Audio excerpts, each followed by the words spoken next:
Chapter 7. As soon as Solomon finished his prayer, fire came down from heaven and consumed the burnt offering and the sacrifices, and the glory of the Lord filled the temple.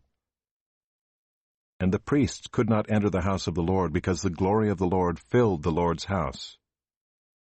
When all the people of Israel saw the fire come down and the glory of the Lord on the temple, they bowed down with their faces to the ground on the pavement and worshipped and gave thanks to the Lord, saying, "For he is good, for his steadfast love endures forever." Then the king and all the people offered sacrifice before the Lord. King Solomon offered as a sacrifice 22,000 oxen and 120,000 sheep. So the king and all the people dedicated the house of God. The priests stood at their posts, the Levites also with the instruments for music to the Lord that King David had made for giving thanks to the Lord, for his steadfast love endures forever. Whenever David offered praises by their ministry, opposite them the priests sounded trumpets, and all Israel stood. And Solomon consecrated the middle of the court that was before the house of the Lord, for there he offered the burnt offering and the fat of the peace offerings, because the bronze altar Solomon had made could not hold the burnt offering and the grain offering and the fat.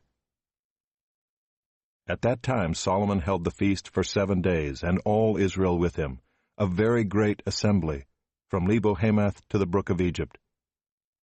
And on the 8th day they held a solemn assembly, for they had kept the dedication of the altar 7 days, and the feast 7 days. On the 23rd day of the 7th month he sent the people away to their homes, joyful and glad of heart, for the prosperity that the Lord had granted to David and to Solomon and to Israel his people. Thus Solomon finished the house of the Lord and the king's house. All that Solomon had planned to do in the house of the Lord and in his own house, he successfully accomplished. Then the Lord appeared to Solomon in the night and said to him, "I have heard your prayer and have chosen this place for myself as a house of sacrifice. When I shut up the heavens so that there is no rain, or command the locust to devour the land, or send pestilence among my people, if my people who are called by my name humble themselves and pray and seek my face and turn from their wicked ways, then I will hear from heaven and will forgive their sin and heal their land. Now my eyes will be open and my ears attentive to the prayer that is made in this place.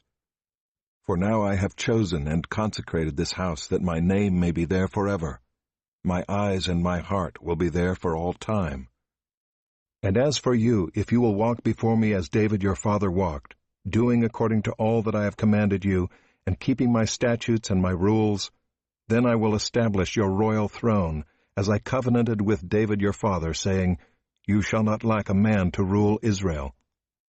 But if you turn aside and forsake my statutes and my commandments that I have set before you, and go and serve other gods and worship them, then I will pluck you up from my land that I have given you, and this house that I have consecrated for my name I will cast out of my sight, and I will make it a proverb and a byword among all peoples. And at this house, which was exalted, everyone passing by will be astonished and say, Why has the Lord done thus to this land and to this house? Then they will say, Because they abandoned the Lord, the God of their fathers, who brought them out of the land of Egypt, and laid hold on other gods, and worshipped them and served them. Therefore he has brought all this disaster on them.